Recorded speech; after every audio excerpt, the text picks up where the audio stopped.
것이다 하는 생각을 했어요. 그런데 성령님께서 역사하시면, 그러면 하나님께서 여러분의 영혼을 살리실 것이고, 하나님을 여러분이 아버지라고 진짜 부르게 될 것이고, 하나님의 그 놀라운 사랑을 경험하게 될 것이고, 하나님과 깊은 교통과 교제를 나누는 기쁨과 행복이 있게 될 줄로 믿습니다. 아멘. 우리 옆 사람과 인사 나눌까요?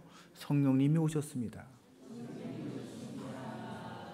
성령 충만 받기를 바랍니다. 성령 충만 받기를 바랍니다. 아멘. 자, 오늘 본문 말씀은 예수님의 말씀을 유대인들뿐만 아니라 제자들도 이해하지 못했다 하는 말씀으로 시작되고 있습니다. 60절입니다. 제자 중 여럿이 듣고 말하되 이 말씀은 어렵도다 너가 들을 수 있느냐 한데 그랬어요. 구체적으로 뭘 이해하지 못했을까요? 지난주 말씀을 여러분 기억하면서 첫 번째로 내가 하늘에서 내려온 떡이다, 이 말씀을 이해하지 못했을 것이라고 생각돼요. 두 번째로 내 살은 참된 양식이요 내 피는 참된 음료로다, 이 말도 이해하기가 어려웠을 것 같아요. 세 번째는 내 살을 먹고 내 피를 마시는 자는 영생을 가졌고 라고 할 때 이 말씀도 이해하기 어려웠을 것 같습니다. 여러분은 이걸 다 이해하셨습니까? 지난주 설교에서 자세히 설명을 드렸기 때문에 여러분은 다 이해하신 줄로 믿습니다. 자, 그럼 오늘 본문의 제자들은 이걸 언제 이해하고 믿게 되었을까요? 예수님께서 십자가에 달리실 때 이해하게 됐을까요? 예수님께서 부활하셨을 때 그때 깨닫게 됐을까요?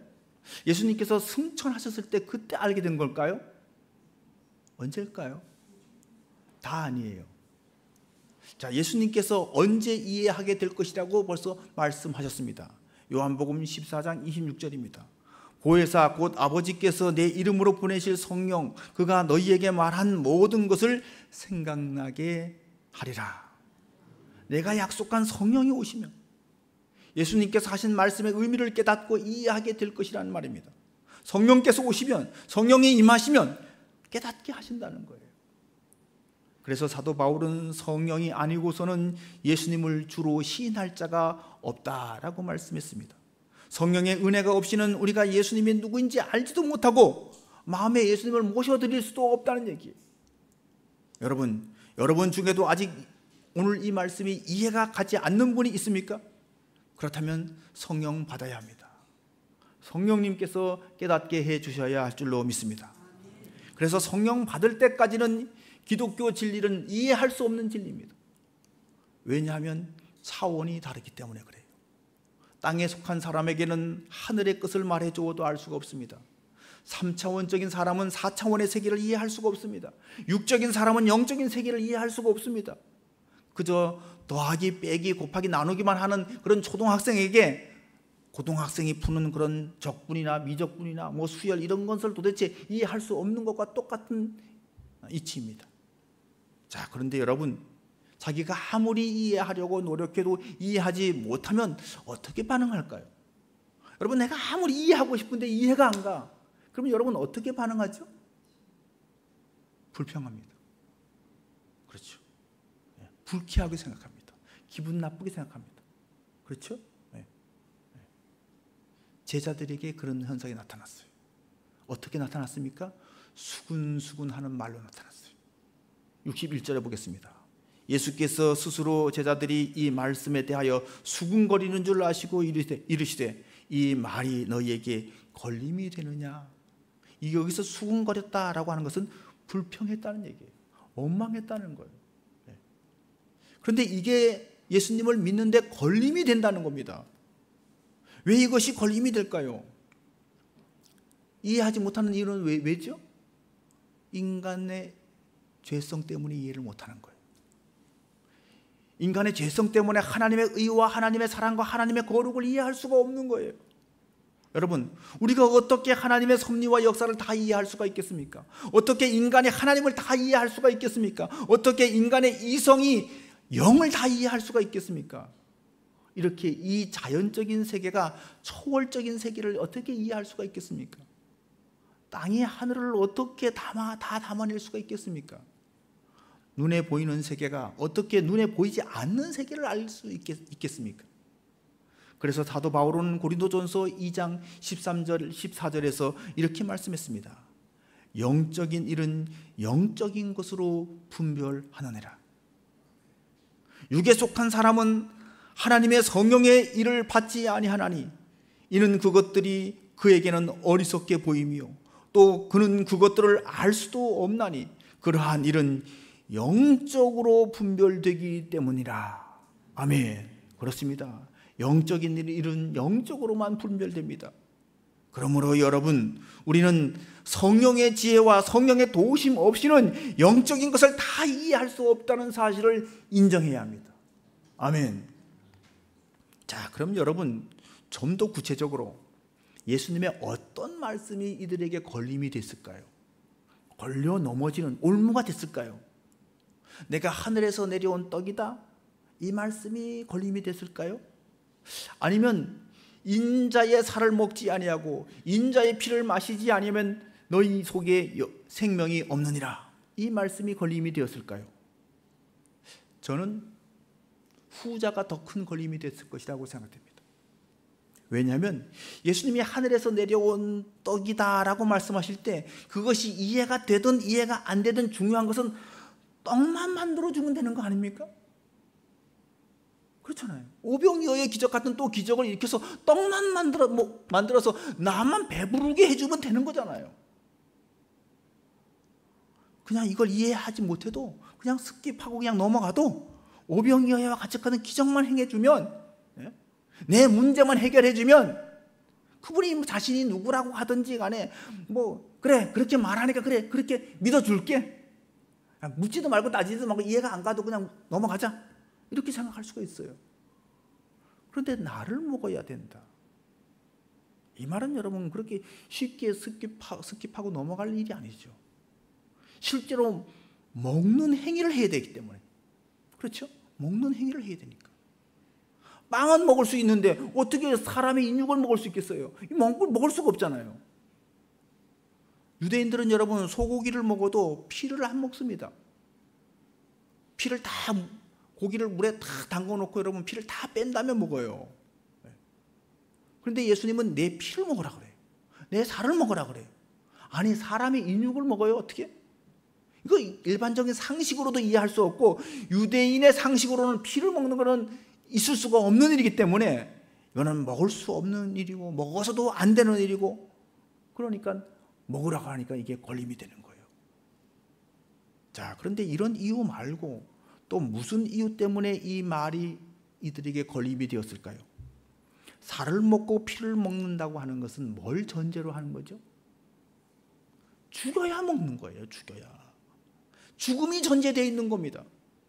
그래서 살과 피를 먹으라고 하는 말은 자신이 죽는다라는 것과 같은 말이에요. 이들이 어떤 사람인지를 한번 생각해 보십시오. 예수님을 억지로 뭐 하려고 했던 사람? 임금 삼으려고 했던 사람들이었습니다. 예수님을 통해서 로마의 압제에서 벗어나서 정치적인 독립을 이루고 예수님을 통해서 사회적이고 경제적인 평등을 이루고 싶었던 그런 혁명을 하고 싶었던 사람들입니다. 그렇죠? 자, 그러니까 이 사람들은 예수님을 이용해서 혁명을 꿈꾸는 사람들인데 예수님이 죽으면 어떻게 됩니까? 자신들의 이런 야망이, 자신들의 이런 대업이 물거품이 되는 것 아니겠습니까? 그러니까 예수님보다 뭐가 중요한 거죠? 그들의 대업이 중요합니다. 그들의 야망이 중요합니다. 어떤 세상 정치 권력이 중요합니다. 정치적 해방이 더 중요한 겁니다. 그러니까 예수님의 이 말씀, 자신을 먹어라, 예수님 자신의 피를 마셔라, 예수님이 죽는다는 얘기인데 이게 걸림이 되는 거예요. 그래서 예수님께서 나를 육적으로, 세상적으로 봐서는 안 된다고 말씀하기 시작합니다. 62절입니다. 그러면 너희는 인자가 이전에 있던 곳으로 올라가는 것을 본다면 어떻게 하겠느냐? 예수님의 통치는 이 땅에서의 통치가 아니라는 얘기예요. 예수님의 통치는 우주적인 통치입니다. 예수님은 하나님 우편에서 통치하실 겁니다. 예수님은 이 땅의 임금이 아니라 만왕의 왕이시고 만주의 주가 되실 줄 믿습니다. 아멘. 네. 올라가는 것을 보면 어떻게 하겠느냐는 거예요. 네. 자, 그럼 여러분, 예수님께서 이전에 있었던 그곳이 어디입니까? 하나님 나라겠죠.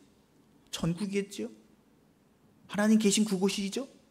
요한복음 1장 2절에서 그가 태초에 하나님과 함께 계셨고, 그곳이죠. 빌립보서 2장 6절에서 그는 근본 하나님의 본체시나 하나님과 동등됨을 취할 것으로 여기지 아니하시고, 이렇게 말씀하셨는데, 자, 이렇게 하나님과 함께 있었다는 게 뭐예요? 하나님과 같다는 얘기죠. 하나님과 본체시다는 얘기죠. 삼위일체의 제2격이시다는 얘기예요. 영의 눈이 떠져서 이것을 너희가 봐야 된다는 얘기예요. 그런데 태초에 하나님과 함께 계셨던 것을 어떻게 보여줄 수가 있습니까? 다시 하늘로 올라가는 것을 보여주면, 다시 하나님께로 가는 것을 보여주면 내가 하나님께서 온 줄로 믿겠느냐, 그 말이겠죠. 이 말은 여러분, 다른 말로 표현한다면 예수님은 영이시라는 거예요. 하나님이 영이신 것처럼 예수님도 영이시라는 거예요. 그렇죠? 그래서 63절에서 이렇게 말합니다. 살리는 것은 영이니 육은 무익하니라. 내가 너희에게 이런 말은 영이요 생명이라. 지금 너희 육을 살리려고 하는 것이 지금 아니라는 얘기예요. 먹고 배부른 그저 육적인 것을 지금 그 때문에 지금 이 얘기를 하는 것이 아니라는 거예요. 너의 영을 살리려고, 영이 생명을 얻고 영이 영생하게 하기 위해서 육체의 먹을 것을 지금 빗대어서 지금 말씀하고 있는 거라는 거죠. 자, 여기서 살리는 것은 영이니라고 할 때 주어가 뭘까요? 주어는 영이죠. 주체는 영이죠. 영이 살리는 거예요. 그러면 살리는 영은 뭐예요? 성령을 말하는 겁니다. 성령이 살리는데 뭘 살리는 걸까요? 대상이 뭐예요? 목적어가 뭐냐는 거예요. 영을 살리는 거예요. 그러니까 영이 영을 살리는 거예요. 육은 무익하니라. 육은 영을 살릴 수 없다는 얘기죠. 아무리 배부르고 아무리 이 사회에서 사회적 지위가 없고 이 세상에 어떤 평등의 사회를 만들고 어떤 세상을 만든다 할지라도 육은 영을 살릴 수가 없는 거예요. 이 세상적인 걸로는 영을 살릴 수가 없는 거예요. 그러니까 육체는, 여러분, 육은 뭘 의미합니까? 먼저 몸을 의미하겠죠. 인간의 이성, 인간의 지성, 감성, 인간의 방법, 인간의 노력 다 육에 포함되는 거예요. 인간의 정치, 제도, 사회 구조, 조직 다 육에 해당되는 거예요. 정치 제도를 바꾼다고 영이 살 수 있나요? 여러분, 임금 바꾼다고 영이 살아납니까? 대통령 바꾼다고 살아납니까?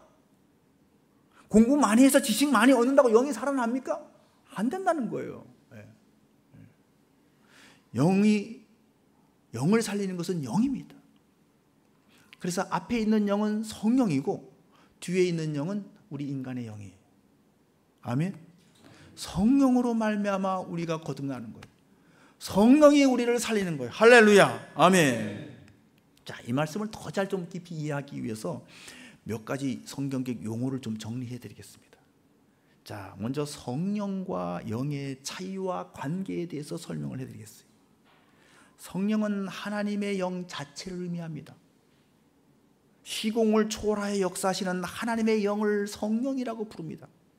성령은 전지전능하시고 무소부재하시고 우리에게 진리를 가르치시고 우리에게 믿음을 주시고 우리를 인도하시고 우리를 보호하시고 우리에게 힘과 능력을 공급하시는 분이신 줄로 믿습니다. 자, 이 성령이 시공 안에 들어오시듯이 내 안에도 들어오시는데, 내 안에 들어온 성령이 영이에요. 나의 영이에요. 그것을 좀 철학적인 용어로 바꾼다면 참나, 진짜나. 아멘. 육적인 나가, 겉에 보이는 나가 진짜 나가 아니라 내 속에 있는 하나님의 영, 하나님의 영의 한 부분으로 부어준 그 영이 참 나라는 거예요. 아멘. 자, 창세기 2장에 보면 하나님께서 천지를 창조하실 때 그 몸은 흙으로 빚으시고 그 코에 뭐를 불어넣었죠? 생기를 불어넣었어요. 생기란 말이 히브리어로 루아흐라고 하는데 문자적으로는 바람, 호흡, 숨 이런 의미를 가지고 있습니다. 그런데 이것이 하나님의 성령을 상징한다는 것을 여러분 다 아시죠? 그러니까 흙으로 빚어진 몸에 하나님께서 당신의 성령을 불어넣어서 살아있는 존재, 생기 있는 존재로 생명을 주신 거예요. 그러니까 이 육체 덩어리가 나가 아니라 뭐가 나예요? 하나님이 넣어주신 그 영이 나라는 거죠. 그래서 그런 의미에서 참 나라는 거예요. 우리 속에는 하나님이 불어넣어 주신 영이 있는 줄 믿습니다. 그게 생명인 거예요. 그게 생명. 자, 다시 말해서 하나님께서 사람을 만드셨는데 몸도 만들고 영도 만들었습니다. 몸은 흙에서 왔습니다. 영은 뭘로 만드신 거죠? 영은 만드는 게 아니에요. 그러니까 영은 어떻게 했어요? 하나님께 있는 것을 우리에게 불어넣어 주신 거예요. 영은 새로 만든 것이 아니라는 거죠. 영은 하나님의 성령의 한 부분을 우리에게 불어넣어 주신 거예요. 그러니까 하나님께서 사람을 만드셨는데 몸은 흙을 재료로 삼아서 만들었기 때문에 흙에서 왔습니다. 그래서 그 몸은 어디로 돌아갑니까? 다시 흙으로 돌아가요.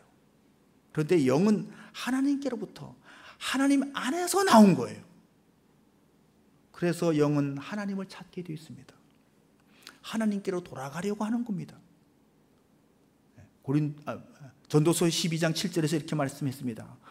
흙은 여전히 땅으로 돌아가고 영은 그것을 주신 하나님께로 돌아가기 전에 기억하라.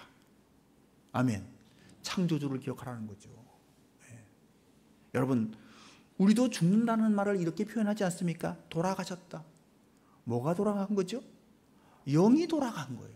영의 고향이 어디예요? 하나님께로. 하나님께로부터 왔기 때문에 하나님께로 돌아갔다는 거예요. 또 이렇게 표현합니다. 숨을 거두었습니다. 숨이 뭐예요? 히브리어로 루아흐. 생기. 하나님께서 그 코에 뭐예요? 생기를 불어넣을 때 루아흐. 그게 숨이에요. 그러면 숨을 거두었다는 것은 숨을 불어넣으신 그분이 그 숨을 가져갔다는 거예요. 자, 그러니까 영은 여러분 하나님께로부터 온 겁니다.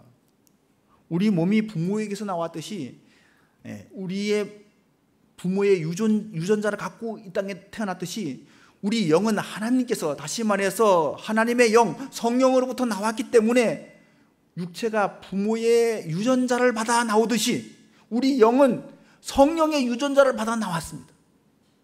그것을 창세기 1장에서는 뭐라고 표현했느냐? 하나님의 형상이라고 표현한 거예요. 그렇죠? 하나님의 형상. 하나님을 닮은 거예요. 하나님의 모양이 있는 거예요. 우리 육이 하나님의 모양이 있다는 게 아니에요. 우리 영이 하나님을 닮은 거예요. 자, 따라서 우리 영에는 하나님의 속성과 유사한 속성이 내재되어 있는 거예요. 우리 영혼은 하나님을 찾고 하나님을 교제하고 하나님을 즐거워하고 하나님 품에 있을 때 그래서 행복해지는 거예요. 그런데 아담의 원죄로 인해서 인간이 타락했죠. 그래서 인간의 영이 하나님과 교제하는 데서 교제를 못하고 떠나게 됐습니다. 그 기능을 잃어버리게 됐습니다. 그걸 뭐라고 성경에서 표현했느냐? 죽었다는 거예요. 영적으로 죽었다는 거예요. 다른 말로 뭐라고 표현하느냐? 잠자고 있다는 거예요. 잠자면 죽은 것 같잖아요. 자, 그럼 이 영이 어떻게 다시 살 수 있습니까? 태초에 사람을 만드실 때 그 코에 뭐를 넣었죠? 생기, 즉 성령을 불어넣으셨듯이 성령이 다시 오심으로 성령이 다시 그 바람을 불어넣으셔서 그 호흡을 불어넣어서 다시 살 수 있다는 거예요. 자, 노아 홍수 후에 땅에 가득했던 물이 어떻게 말랐는지 성경을 잘 보시기 바랍니다. 창세기 8장 1절입니다. 하나님이 노아와 그와 함께 방주에 있던 모든 들짐승과 가축을 기억하사 하나님이 바람을 땅 위에 불게 하심에 물이 줄었고. 바람, 이게 루아흐예요. 성령의 바람이 불었다는 거예요.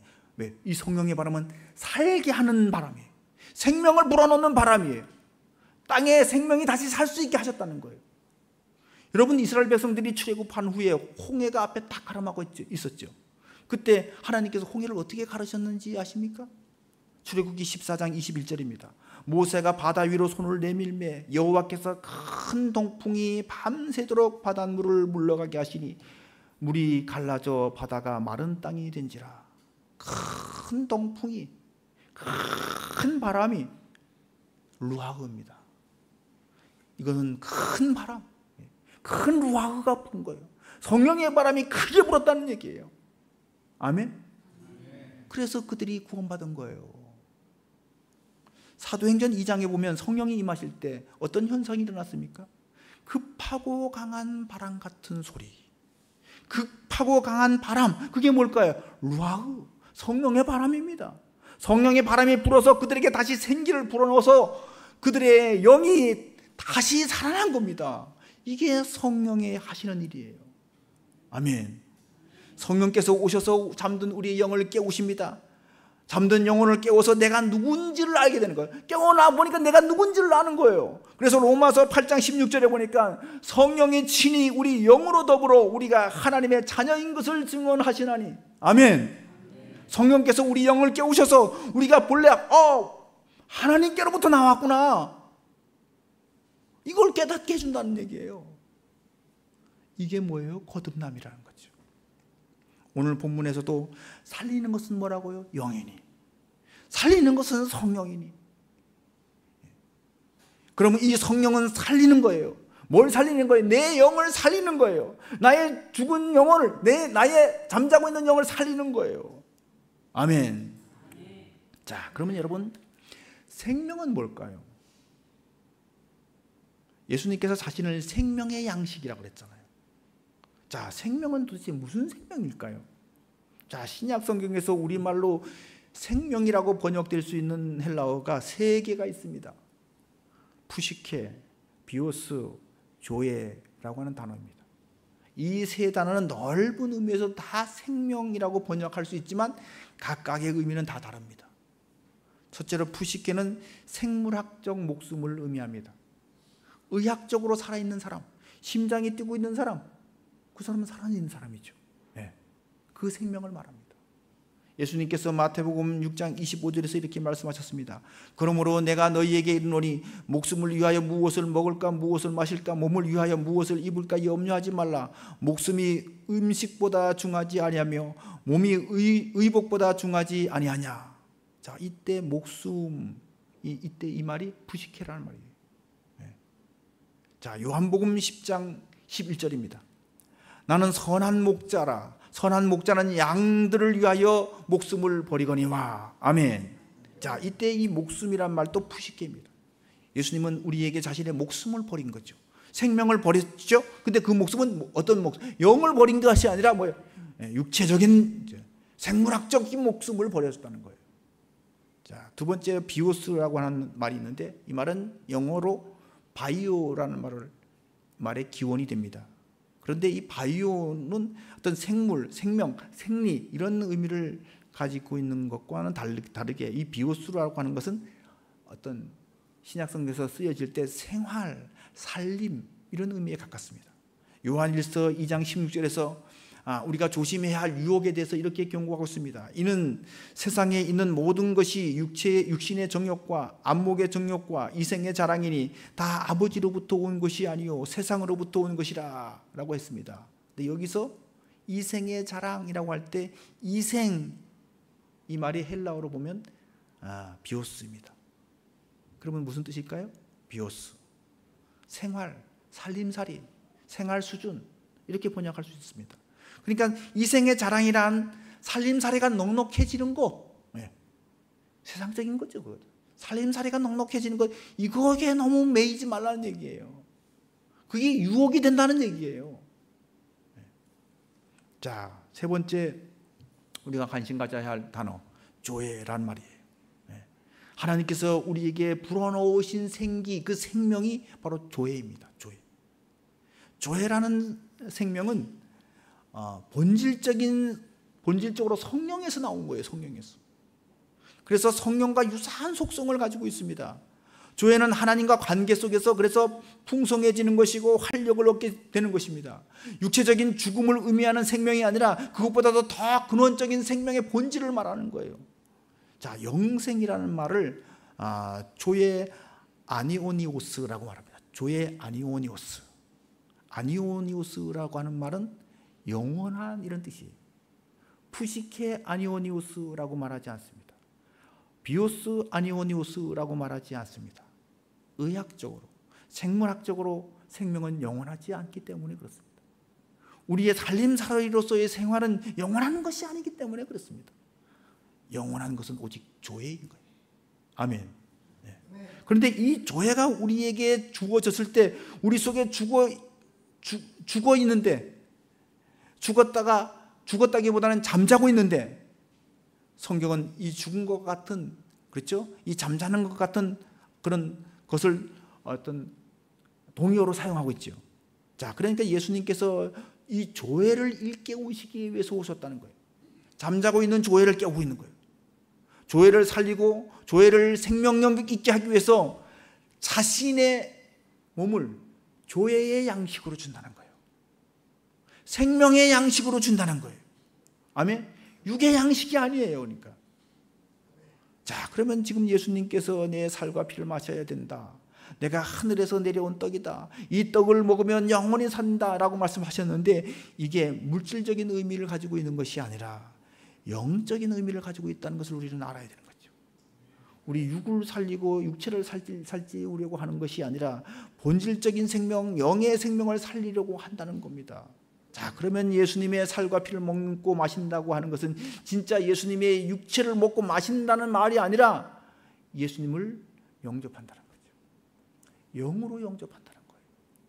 자, 그러니까 예수님을 영접할 때 우리의 영이 살아나고, 그때부터 성령이 임하시고 하나님과 관계가 새로워질 수가 있다는 겁니다.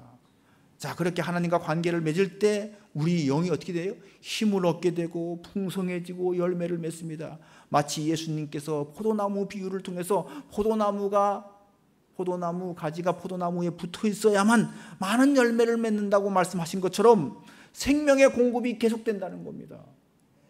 그래서 예수님께서 자신이 오신 목적을 분명히 이렇게 말합니다. 요한복음 10장 10절입니다. 내가 온 것은 양으로 생명을 얻게 하고 더 풍성히 얻게 하려는 것이라. 아멘. 양으로 생명을 얻는 거, 어떤 생명입니까? 조회의 생명인 거예요. 육적인 생명이 아니라 영적인 생명인 것입니다. 생명이란 말 대신에 영이란 말을 넣어도 의미가 통하는 겁니다. 예수님께서 오신 이유는, 목적은 우리 속에 생기를 넣어서, 영을 넣어서 부직해, 창조 때 하나님께서 우리에게 부어주셨던 그 영을 넣어주려고 오셨다는 얘기예요. 자, 이것을 알고 있었던 사도 바울은 고린도후서 4장 7절에서 이렇게 말합니다. 우리가 이 보배를 질그릇에 가졌으니 이는 심히 큰 능력은 하나님께 있고 우리에게 있지 아니함을 알게 하려 함이라. 아멘. 여기서 질그릇은 뭘 말할까요?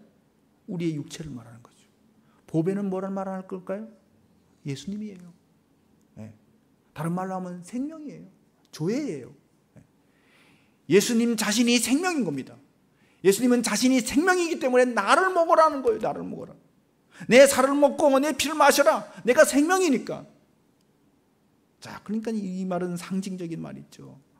최후의 만찬에서 예수님께서 떡과 포도주를 주면서 이것은 내 살이다, 이것은 내 피다 그랬어요.